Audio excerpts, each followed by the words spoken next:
Bonsoir, rebonsoir, camarades peu d'Afrique. Soyez salués en vos rangs, grade et qualité. Faites le maximum de partage parce qu'aujourd'hui, il y a trop de bonnes nouvelles. Très, très bonnes nouvelles. Regardez déjà, chers camarades. Déjà, je voudrais ici applaudir les Sénégalais pour la mobilisation qu'il y a eu le samedi passé à Château-Rouge. Eh bien, la manifestation, le message a atteint son destinataire. Vous comprenez? Le message en tout cas a atteint sa cible.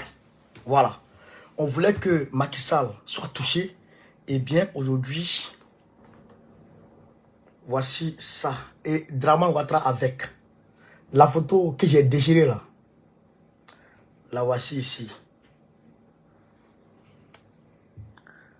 Ça, c'était à la manifestation du samedi là. Vous avez vu la photo, vous reconnaissez la photo là non, qui est déchirée en direct là. La voici ici. Donc, voilà, c'est sur TV5. C'est sur TV5 Monde que cela a été publié. Donc, je salue la mobilisation. C'est pourquoi on vous dit, quand ça ne va pas, il faut parler. Les marches là, ça marche toujours. Les manifestations, ça atteint toujours sa cible. Ça atteint toujours sa cible. Ça, c'est une réalité. Donc, je les salue déjà. Et le Mali a condamné à 176... Attends. 176 milliards de francs CFA. Move et puis Orange. Move et puis Orange. Et puis les 176 milliards doivent être reversés aux consommateurs. Doivent être payés aux consommateurs. Et ils disent qu'ils vont faire appel. Et tout ça, c'est rien. Regardez votre gars Macron. Quand il était au Congo, il est nul quoi.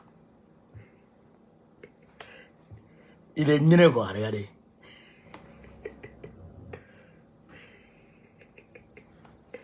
Regardez, il est tapé. C'est président des pays de quelqu'un qui est comme ça. Il est tapé.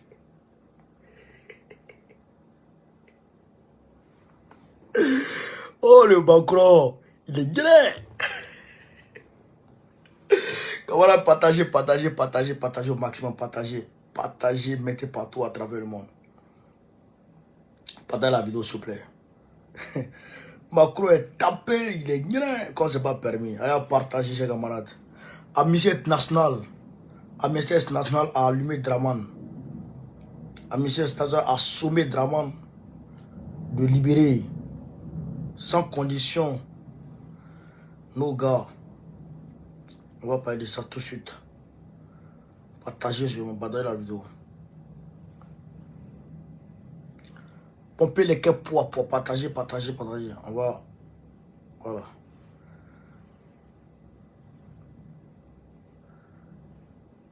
N'oubliez pas, hein, je suis sur le Capitaine le 10. Abonnez-vous massivement à la page Capitaine le 10. Abonnez-vous massivement à la page Capitaine le 10. Voilà.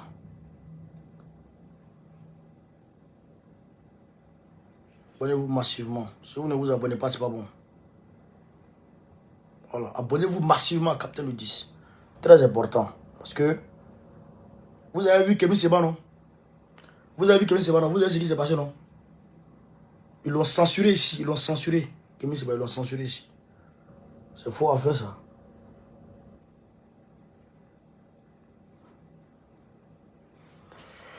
Alors donc, on va rentrer dans le vif du sujet. Vous voyez le lien, vous voyez le titre là, le titre de la vidéo. Vous tapez sur le titre, en bas, vous allez voir Capitaine le 10, vous tapez dessus. Ça va vous amener direct ici. Et puis vous abonnez en même temps. Abonnez-vous, hein. Vous avez vu, ils ont censuré Kémy Séba. Si Kémy Séba n'avait pas de page, il n'avait pas de page Twitter, etc., on n'allait pas pouvoir voir l'interview alors qu'il a tout cassé. Il a cassé la baraque. Il a bolo la baraque. Mais ils ont vu en fait, Kémy, il est trop intelligent. Il est trop intelligent, violent. C'est-à-dire qu'il a ciblé la population occidentale. C'est que toutes les questions qu'on lui posait là, c'est que quand il répond comme ça là, il ne s'adresse pas à la population africaine, mais il s'adresse à la population occidentale. Et quand on lui pose une question, c'est comme s'il répond. Il parle aux populations occidentales. Il leur dit, voilà ce qui se passe en Afrique, voilà ce que vos dirigeants font là-bas, voilà la complicité, voilà la complicité avec les dirigeants africains pour asphyxier les Africains. C'est pourquoi les Africains viennent chez vous. C'est dans ce contexte, c'est dans ce cadre-là qu'il a répondu à toutes ces questions. Donc, ils ont vu que si ça passe, ça va trop éveiller les consciences des populations ici. Vous comprenez, non? Donc, c'est pourquoi ils ont censuré direct. Donc là, nous ici aussi, souvent il y a des petits blancs, des petits macropolions qui m'envoient des messages qui m'insultent en inbox, etc. Mais eux, moi je ne les calcule pas, ouais. Donc partagez, pompez les cœurs. Partagez, pompez les cœurs. C'est ça qui va nous aider. Là. Si vous ne partagez pas, vous ne pompez pas les cœurs. En bas, dans ce pays là, hein, je vous dis en même temps. Comment les gens là, tout le monde pompe les cœurs. Donc, on va aller très rapidement avec Amnesty International parce que c'est très important. On va aller très rapidement avec Amnesty International. Quand on va quitter là-bas directement, on va engager en même temps avec le Mali et le Congo. Le Congo RDC, il y a les preuves aujourd'hui. Tout est clair. C'est que je vais vous détailler, c'est que qui attaque le Congo. Mais, à partager. Donc, qu'est-ce qu'on dit? Côte d'Ivoire, Amnesty International exige la libération immédiate des militants du PPACI. Écoutez, en réaction aux condamnations et détentions arbitraires des membres du Parti des peuples africains de Côte d'Ivoire, le PPACI, Firmin Mbala, chercheur au bureau Afrique de l'Ouest et du centre de Amnesty International, déclare, écoutez la déclaration de Firmin, les détentions de ces militants sont arbitraires. Elles sont contraires à l'exercice de leur droit à la liberté de réunion pacifique, la liberté d'expression et de mouvement. Donc, leur arrestation est contraire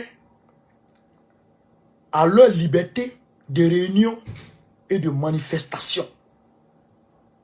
Ce que Amnesty International ici décrit. Et il continue. Amnesty International appelle à leur libération immédiate et inconditionnelle, ainsi qu'à l'annulation de la condamnation de 26 membres du PPACI et l'abandon des charges éventuelles contre les 4 autres. Les 4 autres qui ont arboré le drapeau russe, donc eux là, on doit cesser de les poursuivre. Maintenant, les militants PPACI là, il faut les libérer.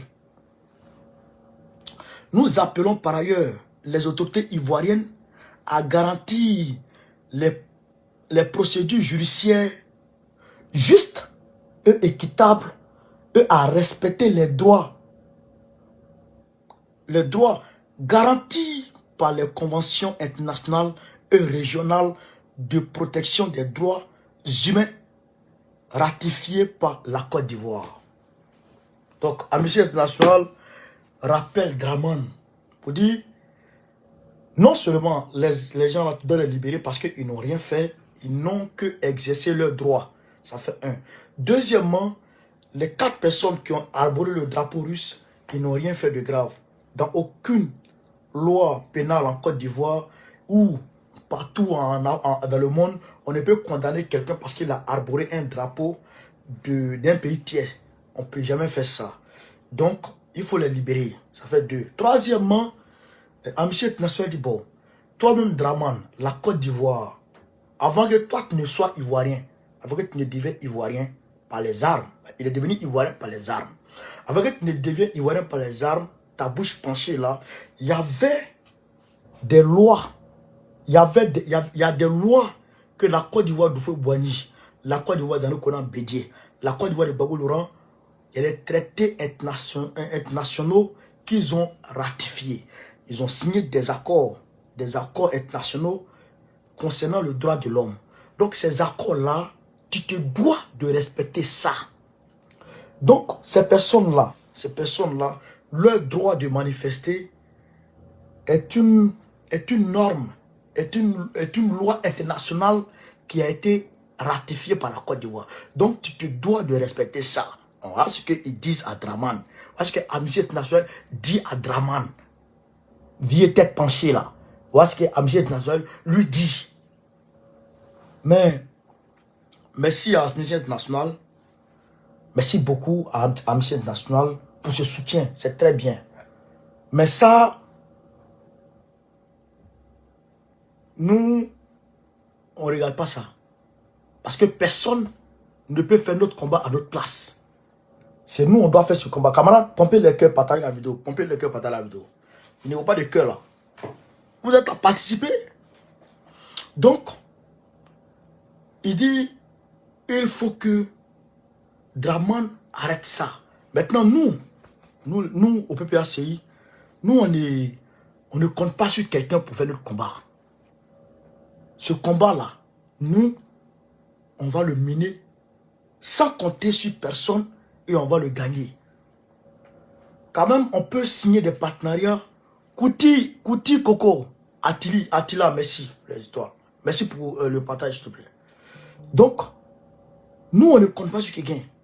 Ce combat, on peut signer des partenariats, on peut avoir des alliances, on peut avoir des accords avec un certain nombre de personnes, avec un certain nombre de pays, un certain nombre d'organisations, mais on compte sur nous. Et donc, c'est pourquoi je vais demander aux militants du PPACI de se mobiliser. Parce que c'est avec la mobilisation que nous allons gagner ce combat. Donc, on doit se mobiliser. Je salue Damana Picasse qui, depuis l'Ouest, a demandé à Anou Loto, qui est, je crois, conseiller régional dans le Cavalier ou quoi là. Damana Picasse a demandé à Anou Loto de faire ses bagages, de plier bagages, pour dégager de l'Ouest, parce que l'Ouest c'est pour nous. En 2020, en octobre prochain, on va te battre là-bas. On va te gagner dans le Cavalier. Le camarade, je ne sais pas si c'est Hubert ou c'est qui, mais on va te battre dans le Cavalier. Je demande à Ajaro Serré, le braqueur, là, il faut très rapidement plier bagage du Guémon. Parce que nous, on va s'asseoir là-bas. Marou Touré, il faut t'apprêter à partir. Nous, on va s'asseoir. Il dit, quittez là. Quittez. Aoulou, sois salué, mon frère. On va prendre ça. Voilà. Donc, je demande aux camarades militants du PPACI de rester mobilisés. Rester mobilisés jusqu'à la victoire finale. C'est ça qui est la vérité. Maintenant, camarades pour l'Afrique, on va très rapidement s'envoler. Très rapidement pour le Mali. Très rapidement s'envoler pour le Mali. Allez, partager, pomper les cœurs, poids. Voilà. Le péril. Qu'est-ce qu'on dit? On dit, condamné par la justice malienne à payer aux consommateurs maliens la somme de 176 milliards de francs CFA, près de 268 millions d'euros. Ah non, c'est sucré. Ah non, le Mali me plaît trop quoi. Ah, bâtard. Les autorités qui sont là, Nélissa, ils sont trop près. Voilà Côte d'Ivoire. Il n'y a plus week-end surprise. Orange même vole les gens. Orange vole. On dit tu mets 5 000. 5 000 francs devrait. 5 000 francs pouvaient faire tout le mois avec toi. C'est-à-dire que le gars il met 5 000 francs, il souscrit. Et puis il regarde la vidéo de Bao connaît. Il commence, il finit.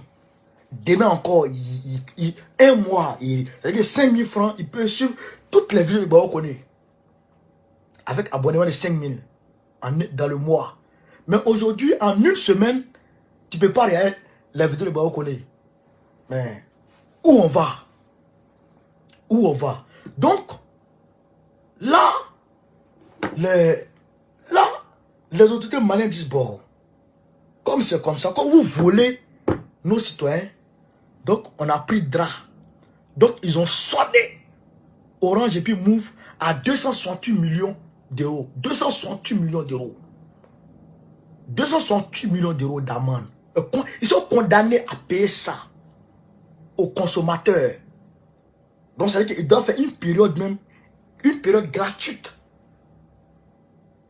Orange et puis Move. Vous n'avez pas dit vous êtes des voleurs. Vous n'avez pas dit vous volez les gens. Bon, vous êtes arrivés maintenant. Toujours pour le voleur, un jour pour le propriétaire.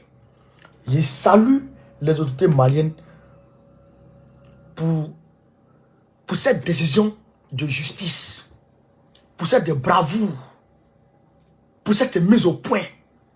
Parce que si on ne fait pas ça là, les gens nous volent seulement. Tous les jours, ils nous volent. Ils pensent que nous, il y a l'eau dans notre, et qu'il y a l'eau dans nos têtes. Ici là, c'est combien Internet là? C'est avec appel illimité. 9,90. Environ 6 000 francs. Tout le mois, tu appelles, tu as la vidéo. Tu fais, tu as tout. 6 000 francs. Mais bon, ça ne peut pas. 6 000 francs, ça ne peut pas gérer moi, ma consommation. Moi, je prends, je crois, 3 fois 15. 3 fois 15 euros. Moi, je prends 3 fois 15 euros. Ouais, mais bon, ça c'est moi. Mais ceux qui suivent les vidéos seulement, qui ne font pas les vidéos comme nous là. Ceux qui suivent les vidéos seulement là, 6 000 francs peut gérer tout le mois. Ici en France. Et en Côte d'Ivoire. Alors que ici en France, le SMIC est 10 fois plus élevé qu'en Côte d'Ivoire. 10 fois plus qu'en Côte d'Ivoire. Et puis, la Côte d'Ivoire paye plus cher la consommation de la téléphonie que la France. Pourquoi? Pourquoi on va faire ça? C'est bien. Là, comme ça, nos gars qui sont au Mali, là, ils vont nous suivre. Ils vont bien nous suivre maintenant. Allez partager, pomper les cœurs, poids. Mettez partout à travers le chaîne de chers camarades. Donc, je vous avais dit que Rasbach avait été condamné. Rasbach a été condamné parce qu'il a dit que Boubé Maïga, que c'est les autorités maliennes qui ont tué Boubé Maïga. Donc, on lui a demandé, bon, il faut nous dire qui l'a tué. Comment il a été tué. Et comme tu avances des choses, donc il faut apporter des preuves. Voilà, il faut apporter des preuves. Donc, il ne peut pas apporter preuve. Donc, ils l'ont placé sous mandat de dépôt là-bas. En tout cas, où je n'étais pas là, il est en train de regretter. Au trou, quand il va sortir, il va se calmer un peu. Allez partager, ses camarades.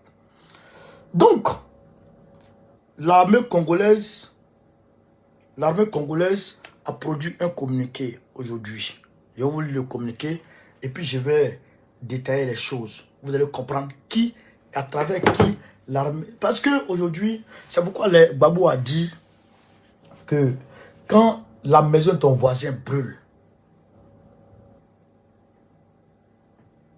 voilà, Yapo Bas, c'est ça qui est la vérité.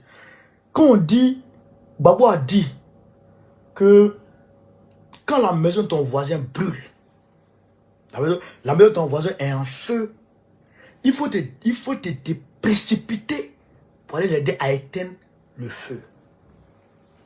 Vous comprenez? Ben, si tu ne vas pas l'aider à éteindre le feu va se propager au point où ça va arriver sur toi. Vous comprenez, non? Aujourd'hui, qu'est-ce qui se passe? La République africaine et puis le Congo, tout ça, au même moment, la guerre a commencé, mais l'instabilité politique a commencé, mais écoutez, on va lire le communiqué de l'armée congolaise d'abord, parce que il faut qu'on fasse des sorties vraiment comme ce que les Sénégalais ont fait. Il faut qu'on en fasse aussi. Bravo aux Sénégalais. Bravo aux Sénégalais. Les forces armées de la République démocratique du Congo dénoncent avec vigueur la poursuite des attaques continues de l'armée rwandaise et de ses supplétifs du M23 sur les positions civiles au nord Kivu. Alors que le M23 avait annoncé son retrait des de région. Le dernier cas en date a eu lieu samedi le 11 mars, samedi passé là, 2023, dans la cité de Sake. En effet, ces terroristes ont pilonné au mortier 120 mm. Ils ont pilonné au mortier 120 mm l'agglomération de Sake. Le bilan encore provisoire fait état de 4 civils tués et 6 autres blessés. L'attitude belliqueuse et barbare de l'armée rwandaise constitue non seulement la violation manifeste et internationale du droit international humanitaire, mais aussi un affront vis-à-vis de la communauté internationale, l'Union africaine et l'organisation sous-régionale. Au demeurant, les forces armées de la République démocratique du Congo se réservent le droit de tout mettre en œuvre pour protéger la population de la RD Congo et de défendre l'intégrité du territoire national. Donc voilà ce que le Congo dit. Ils disent que le M23, le Rwanda avec le M23 ont pilonné au mortier 120 mm.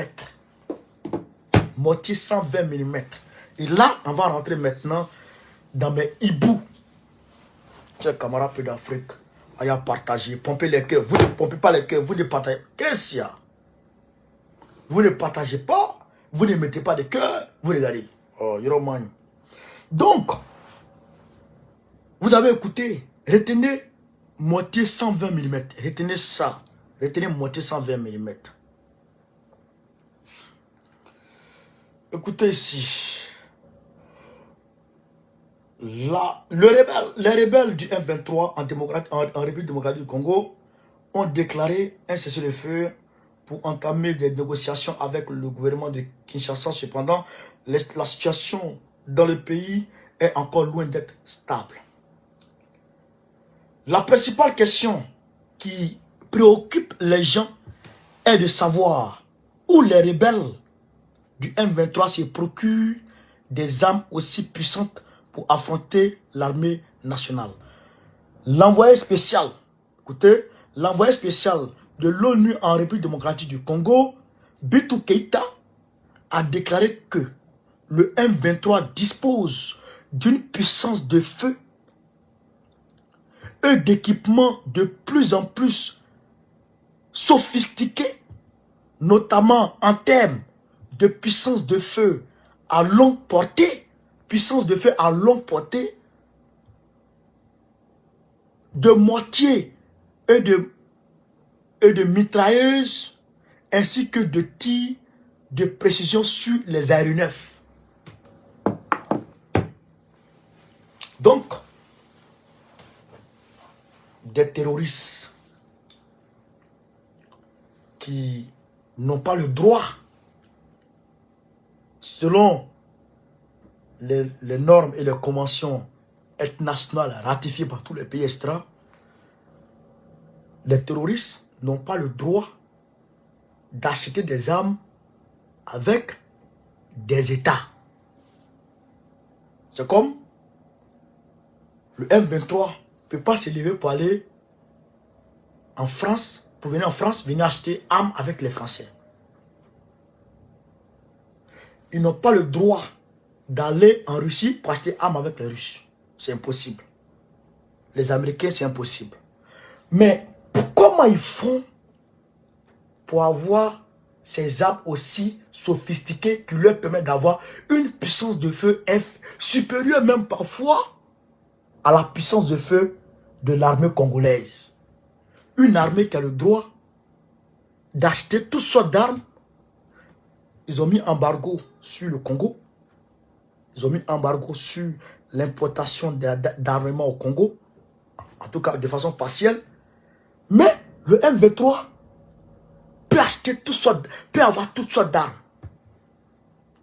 C'est clair que non seulement le Rwanda leur donne les armes, mais le Rwanda aussi achète les armes avec qui? Voilà la question. Et c'est là aussi qui va nous permettre de savoir, de comprendre pourquoi est-ce que les gens se refusent de prendre des sanctions contre le Rwanda. Vous comprenez? Pourquoi? Parce que si on prend des sanctions contre le Rwanda, on va d'abord mettre embargo sur le Rwanda, c'est-à-dire qu'aucun pays ne doit vendre les armes aussi au Rwanda. En plus de cela, les sanctions économiques vont fatiguer le Rwanda. Vous comprenez? Donc le Rwanda ne pourra plus en toute aisance ravitailler et soutenir le M23. Donc on ne peut pas sanctionner le Rwanda. Mais pourquoi les gens ne veulent pas? Les gens là, qu'est-ce qu'ils ont? Même si c'est le Rwanda qui attaque, mais qu'est-ce que vous gagnez avec le Rwanda? Et puis vous ne voulez pas le sanctionner. Parce qu'en fait, cette guerre, c'est la communauté internationale. Ce que vous appelez communauté internationale là, c'est cette communauté-là qui a organisé cette guerre et qui mène cette guerre contre le Rwanda. C'est elle qui mène cette guerre contre le Rwanda. C'est ce que Touadéra a dénoncé la dernière fois à Doha. Qu'est-ce qu'il a dit? Il dit que l'Occident entretient l'instabilité politique en République centrafricaine pour pouvoir mieux piller les richesses de la République centrafricaine. Vous avez compris ça? Vous avez compris ça? Ok. Sinon, quand une envoyée spéciale de l'ONU fait un rapport pour dire le M23 est effectivement,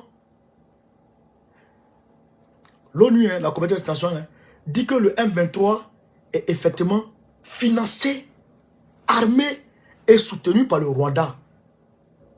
Mais la première des choses à faire, c'est que ça devait comme automatiquement, la chose à faire, c'est de sanctionner le Rwanda parce que le Rwanda viole la charte des Nations Unies sur l'intangibilité des frontières. Parce qu'un pays ne doit pas agresser un autre pays selon la charte de l'ONU. Donc, quand un pays viole les lois internationales, alors la communauté internationale est en mesure de ramener ce pays à l'ordre, notamment avec des sanctions. Mais ils ne le font pas. Mieux, qu'est-ce qu'ils font? On va aller un peu, mes chers camarades. Écoutez ici. Il convient de rappeler que le groupe rebelle occupe des villages, des villes importantes de la province orientale du Nord Kivu depuis sa renaissance à la fin de l'année 2021. Depuis lors, selon les chiffres officiels, plus de 600 000 personnes ont été déplacées par les combats entre le M23 et les forces gouvernementales annoncées par Tshisekedi, président de la République centrafricaine, etc. Maintenant, Tshisekedi a dit ouvertement que c'est le Rwanda qui l'attaque. Ça, il n'y a rien à dire. Maintenant, comment le Rwanda s'y prend? Comment le Rwanda fait pour ravitailler le M23? Et puis pour envoyer des troupes au sein du M23, vous allez comprendre. En fait, le Rwanda serait très à l'aise pour soutenir les rebelles et leur transfert d'armes. Ils ont accès aux canaux de l'ONU par l'intermédiaire de Valentine Rugwabiza. Valentine Rugwabiza, né au Rwanda et chef de la mission de maintien de la paix de l'ONU en République centrafricaine. Donc, camarades, partagez, mettez les cœurs. Donc, il passe par le Rwanda et par la République centrafricaine où, effectivement,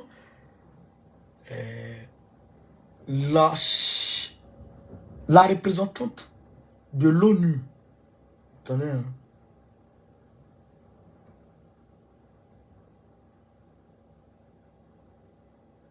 Voilà. La chef de la mission de l'ONU qui est au Rwanda, là, qui est en République centrafricaine, là, la MINUSCA, la patronne de la MINUSCA est rwandaise. Donc, c'est un complot. On fait venir les forces. On fait venir les forces rwandaises comme des gens de la MINUSCA qui viennent comme des contingents, comme un contingent qui vient soutenir le contingent rwandais qui est en Centrafrique. Quand ils arrivent là, peut-être 2-3 personnes, excusez-moi, peut-être 2-3 personnes restent au sein du contingent. Tout le reste descend au Congo parce que c'est la frontière qui les sépare. Et quand ils envoient les armes, les munitions, etc., ils les envoient comme étant un contingent de la MINUSCA. Après, ils traversent, ils vont au Congo, ils vont ravitailler le M23 et le combat continue. Ça, c'est au vu et au su de la communauté internationale.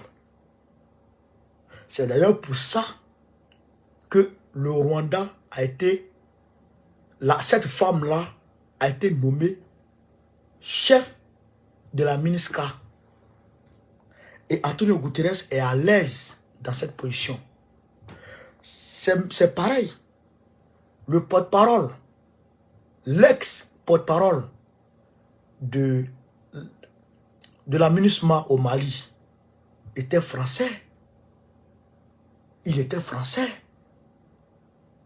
Il a été chassé il a été chassé à cause du problème des 49 mercenaires de Draman.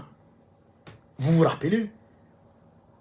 Donc, c'est un complot international qui est mis en place pour organiser et maintenir l'instabilité politique, pour piller, voler nos matières premières. Vous comprenez? Vous comprenez? C'est pourquoi nous demandons au peuple du Congo de continuer le combat, de maintenir le cap et d'augmenter le volume, tout en se focalisant sur la MONUSCO. Parce que sur les véhicules, c'est écrit UN. UN. UN au Rwanda, UN en Centrafrique, UN au Congo. À la limite, j'écris MONUSCO vite fait, souvent c'est UN. Mais UN là, quand il quitte le Rwanda, la Centrafrique, il rentre directement au Congo, il fait ce qu'il a à faire et il dégage. Donc, il faut que la MONUSCO dégage de votre pays. Maintenant, les forces de l'EAC là, les forces de l'Afrique de l'Est avec le Kenya, etc. Cette force, il faut la dégager. La France, il faut demander à l'ambassadeur français qu'il dise à Macron de condamner. Il faut de condamner, ça veut un. Il faut demander à l'ambassadeur américain de demander à Biden de condamner, ça veut deux. Troisièmement, il faut dire à leurs ambassadeurs de leur dire, il faut donner un délai. D'ici un mois, si vous ne prenez pas de sanctions contre le Rwanda, vous dégagez de notre pays. Voilà la réalité. Et voilà comment on peut gagner cette guerre de façon drastique. On ne peut pas gagner avec la diplomatie. Ceux-là, ils sont trop forts en diplomatie. Vous comprenez? Il faut demander à leurs ambassadeurs, allez leur dire ça. S'ils ne disent pas ça là, s'ils ne disent pas, si les Américains, les Français, la communauté internationale, je dis bien, toute la communauté internationale, tous les pays qui sont, ceux qui prennent les sanctions contre l'Ukraine là, s'ils ne se réunissent pas pour prendre sanctions contre le Rwanda, demandez à leurs ambassades de quitter chez vous. Voilà la solution. Dites-leur de quitter chez vous. Si Tshisekedi ne veut pas ça aussi, demandez à Tshisekedi de quitter là. Parce que l'affaire du Congo, c'est grave. Parce qu'il y a beaucoup de personnes qui n'ont peut-être pas le temps de suivre ou bien que ça n'intéresse pas. Mais quand tu suis de bout à bout, les choses, de jour en jour, tu es maîtrise dans ta chair.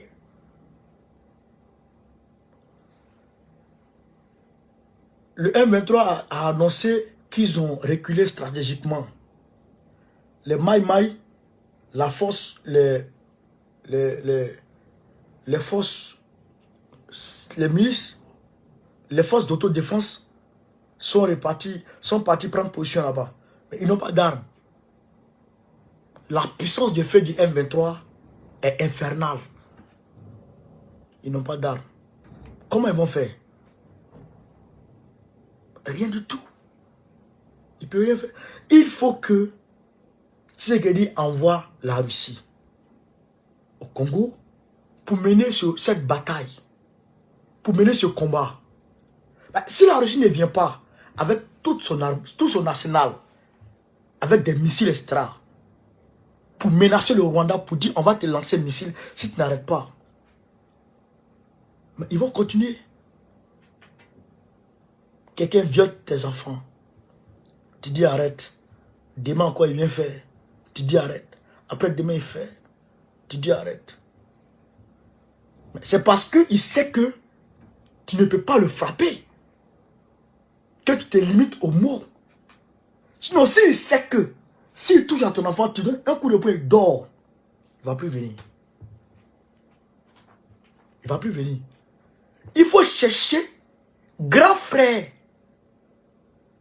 qui peut frapper le grand frère de Kagame. Le grand frère de Kagame, c'est Macron, c'est Joe Biden. Celui qui peut frapper Macron, qui peut frapper Joe Biden, il s'appelle Poutine. Va le chercher, il va venir faire par là. Moi, je le dis à tout le monde. Moi, je le dis à tout le monde. Tu vas tourner en rond. On dirait tourbillon. Tourbillon. Toi, tu gagnes le M23, le M23 te gagne. Le M23 vient dans Goma, toi, tu cherches le M23 de Goma. Le M23 vient de Kanchara, toi, tu cherches le M23 de Kanchara. Et puis, ils reviennent encore. Tu les chasses encore. Ils reviennent encore. Tu les chasses. Ça, c'est quoi ça? Ça, c'est quoi ça? André Verdun en 14-18. André Verdun en 14-18. On n'est pas dans ça. Si on t'a frappé et que tu es revenu, c'est que tu es fort. Voilà ce qu'on doit faire. Avec tout, si les aéronefs sont alignés, les Sukhoi sont alignés et qui paradent, les drones sont en position, qui paradent le long de la frontière du Congo, qui frappent, mais la guerre est finie. La guerre est finie. Mais, Tshisekedi ne vaut rien. Il est là, il bavarde. Il divague dans tous les sens. Il est avec Macron aujourd'hui. Demain, il est avec Anthony Blinken. Après demain, il est avec ceci. Après ça encore, il est là-bas. On ne peut pas s'en sortir. On ne peut pas s'en sortir. Camarades, et je demande à Touadéra et aux Centrafricains, chassez la MINUSCA. Chassez la MINUSCA, les gars. On peut rester dans ça. Vous aussi. Il faut se lever. Ce combat, il faut se lever. Il faut être debout dans ce combat. On ne peut pas gagner ce combat étant assis. On ne peut pas. Voici les Sénégalais. Wallahi bilahi. Wallahi bilahi. Voici les Sénégalais. Wallahi bilahi. Les voici. Ils étaient combien? Près d'un millier de personnes. Mais voilà les résultats positifs. Est-ce qu'on doit faire? Il faut marcher, il faut manifester, il faut les emmerder. Ils ont peur que du peuple. Le gouvernement mondial n'a peur que du peuple. Les dirigeants n'ont pas peur d'eux. Ils ont peur du peuple. Il faut que le peuple sache que c'est lui qui a le pouvoir. Il faut que le peuple sache ça. Mais les Sri Lankais l'ont fait devant tout le monde. Ils sont allés déloger leur président. Et eux-mêmes, ils ont investi le palais présidentiel. Pour dire que le pays nous appartient, nous. Il faut que le peuple s'élève.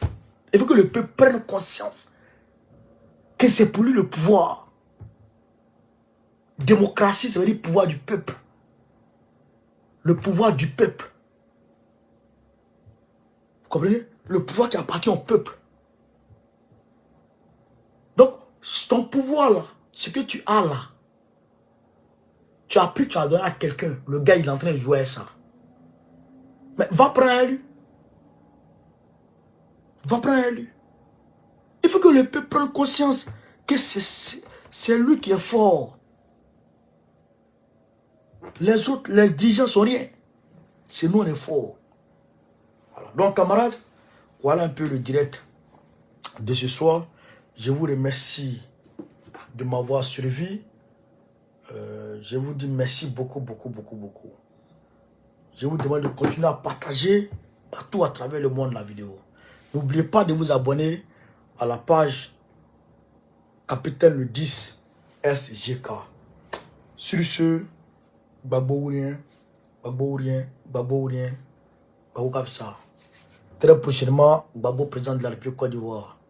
Go Carré, Koïta Ourien, soutien à Doumbouya, Faustin Touadéra, André Rajolina. On est ensemble les gars. Merci. Ciao, à demain. Inch'Allah.